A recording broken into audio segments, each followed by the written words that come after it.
no, it was good to see, guys get some time together. Luka getting some minutes. I was really happy and very impressed with what I saw with Marcus Smart, a guy that we know that's going to be a big part of the leadership, and unfortunately just couldn't pull it off at the end. Silly fouls, or a foul that shouldn't have been called, I don't think, but I'm glad there's no overtime. I'm glad there's no overtime, Rob. There was a small chance. Yeah, it was a small chance, but I was very impressed with 3 quarters. You think about the way they played, getting ready for the upcoming season. You got a really good team coming in here on the start of the season, so I like the way they played. There's a little things that need to fine tune. I think Ayton needs to get used to Luka. Luka needs to get used to Ayton. But everything else, Austin Reeves looked great. Gabe Vincent looked awesome. So, and Vando seems like he's moving very well. It's a lot of little things that you had to look at, a lot of nuances that you want to make sure that they're doing good. So it was a good way to go out. Which they certainly had a chance this training camp or last couple of weeks to lay foundations, get a decent amount of practice time, because as you guys know, not everyone is available every single night. I do want to start with Luka Doncic because he did play tonight. As we know, it was the final dress rehearsal, as JJ called it. We saw much of what we would see come Tuesday night until midway through that fourth quarter. It was led by Luka. The other night, he had 25 in 22 minutes, or 22, in 25 minutes, something along those lines. Tonight, he finished with 31 in 33 minutes. He was 50% from the field, 6 of 11, did it in a variety of ways. From 3, big game, he went 9 of 12 from the free throw line, 9 assists, 5 rebounds. He had a steal, he had a block. Yeah. Luka Doncic. It's the 9 assists that I think, most impressed with, and the things that we, expect from him. Luka can score what he wants to, and I think he's doing a really good job of trying to navigate his way through playing with different players. I think he's ready. I don't see anything he needs to improve on. We know he wants to play better defense and get that concept down. But I think as far as getting used to the players, it won't take him a long time, because what he does on the floor kind of dictates where everybody is and where they'll be rolling and cutting, and he seems to be able to find them with ease. Yeah, Luka, that's one thing about Luka. He's always able to score, but like you said earlier, 9 assists, where he was to get people involved at the right time, at the right moment. So it's like one of those things where you need to just go to practice and walk through some stuff, talk to one, communicate, because that's going to be so important, because we know that everybody else is going to do their things, but those two need to be on the same game plan. And it's going to certainly take a little bit of time as they get there. I do want to take a look at the starters that played tonight. Why? Because JJ was very JJ before this game. When asked if this was going to be his starting lineup, he was very coy, and then moments later asked if this was going to be the starting lineup that we would see on Tuesday. And he said, well, it's a final dress rehearsal. Why wouldn't it be?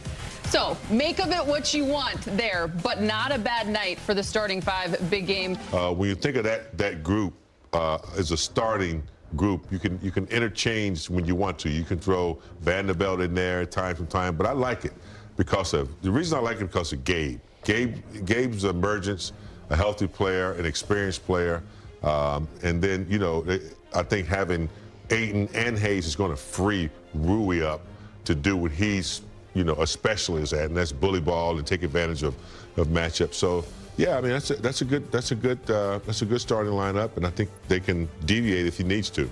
I look at this lineup and I look at one thing. You said dress rehearsal. You think about who their first game was against.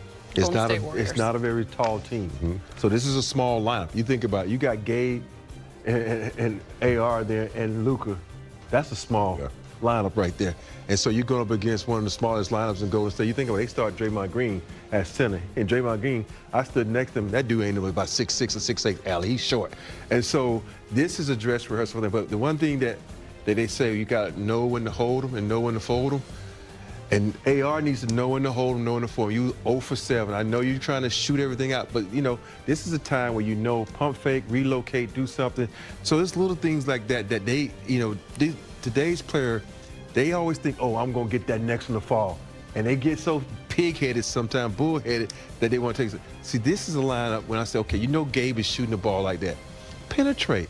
Kick it to Gabe. Find someone else. So It's little things like that that I want to see. They got to improve on if they want to get better and get some wins without the king, sitting on the bench. If I could carry a tune, this show is about to go off the rails. Just so you know, I caught that. I do want to talk a little bit about Marcus Smart, guys, because he started training camp dealing with that Achilles tendinopathy. He didn't play until Game 3. He only played in 2 of the 6. Unlike the other night, though, where he was scoreless in 20 minutes, JJ wasn't the biggest fan of that, despite what we know he brings defensively. Rob, I'll start with you. 14 from him tonight. Hit a couple of threes. Just the activity. What's impressed you about Marcus? Watching him, I didn't realize his handle was that good. Yeah, overcoming the Achilles, and I think he also had like a hand injury that he's overcome. You just watch him play. He's the only guy on the floor tonight.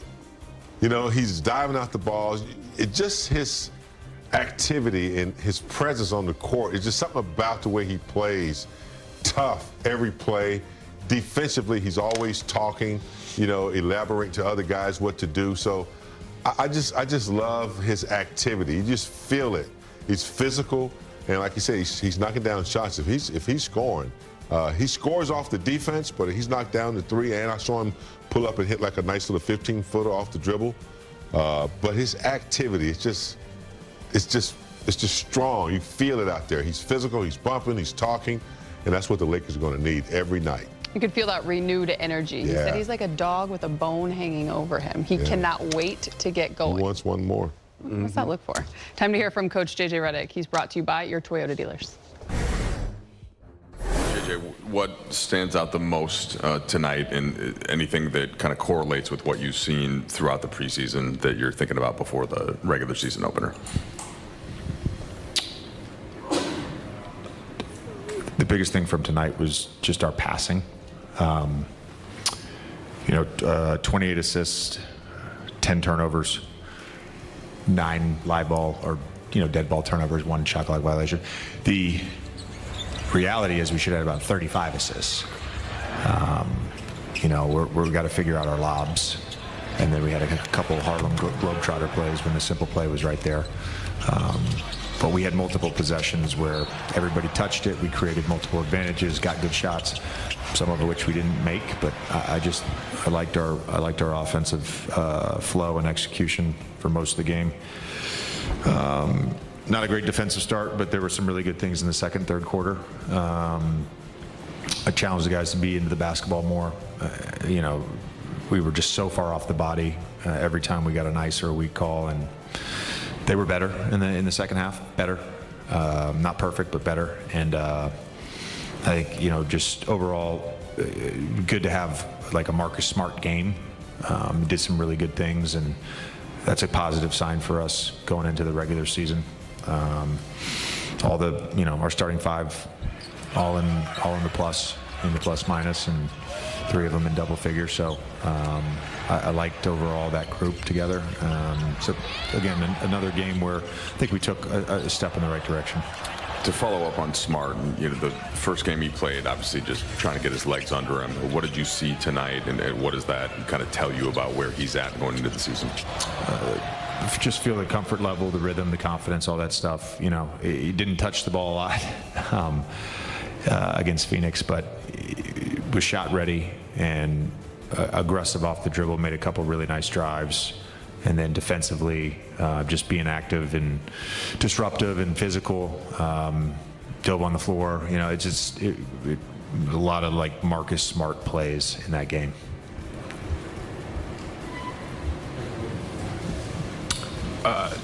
You mentioned, I think Mike during halftime, you guys would have had 72 points. If you guys are able to connect with your lobs, you mentioned lobs in your opening comments. Just what goes into having, good or proper lob synergy? Concentration plus control.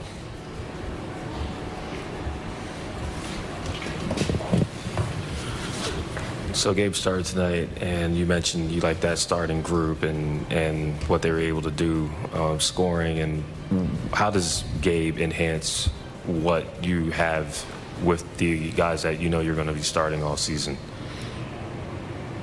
I don't know anything about who I'm going to be starting all season because, again, there's injuries and there's things that happen throughout a year.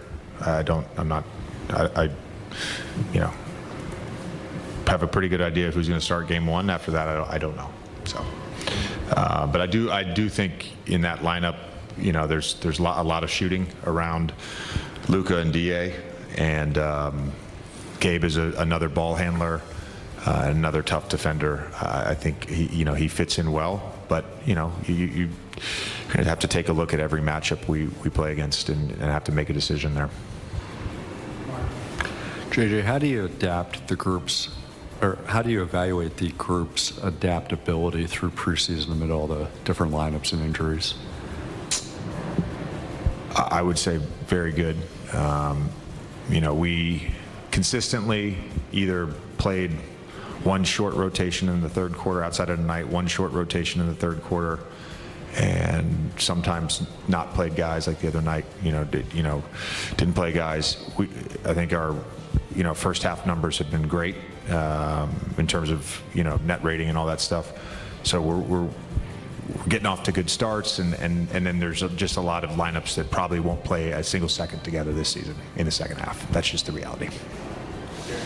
JJ, how's Jackson, and what happened? What kind of word did you get on that? Wrist contusion, X-rays negative. Okay. Was it a play? Was it one of the dunks, or it was the lob, dunk, and one? Okay. Yeah, that's why he shot a missile off the backboard on the free throw, I think. But yeah, I don't have a timing update, and hopefully we'll have one for you on Saturday, right? Sunday. Today's Friday. Yes, we'll have one up for you on Sunday. But as of now, wrist contusion, X-rays negative. Hey, Luka, JJ mentioned the kind of passing and the ball movement is standing out the most tonight, and thinking of in general in the preseason, but just the way you guys are moving the ball. Now, where do you think that's coming from? How important is it, and how do you see that playing into the regular season? I think it's very important. See how we have 28 assists. I think that's amazing. We could have a lot more. I think I missed like 3-4 laps. They normally get. But I think it's great. There was a lot of possession, that everybody touched the ball, everybody was moving. So I think it's very important to bring that in the regular season.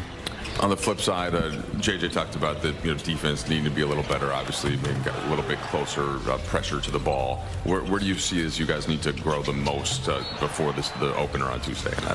Yeah, I think we start a little bit slow. Not being physical. I think when we start games, being physical is when we are at our best. So we need to be more physical for sure. Get in the ball in the pick and rolls. So just be more physical. Luka, JJ made sure to mention to us that he can't control who's going to be in the starting lineup for the entire season, but he did start Gabe tonight. Just what can he add, or does he add to this first unit, the rest of the starting group? I mean, as you can see, I always like playing with Gabe. Obviously his shooting is going to help me a lot. We have that connection where he made 4 threes out of 5. So we need to get him, when he's hot like that, we need to get him some more touches. But just, he brings the defensive intensity too. So I think he's going to help us a lot. Looking for a variety of reasons. Obviously, you guys didn't get a full preseason, maybe the way you would have scripted it, injuries and whatnot. But what did you get out of, the dress rehearsal tonight, playing extended minutes with this group? I mean, you talking about me or the team? As a group. To do it as a group tonight. I mean, obviously, we didn't win. Like you just said, there was a lot of good things. There's some things we need to go through. We need to clear up. But he said, there was a lot of good things after that first quarter. So just go from there. We have 2 more practices, so we need to clean up some things. Hey, Luka, with more time with the guys, in what ways do you think you grew as a leader during this camp? Sorry? With more time with the guys, in what ways do you think you grew as a leader during camp? Just being myself, obviously a lot of times joke around a little bit, but then being more vocal on the court, trying to help the guys get in the right spots. Luka, even though LeBron hasn't been available for practices, what's the collaboration like with you and him trying to uplift the group of guys? The two of you trying to make sure you guys are the leaders of the team?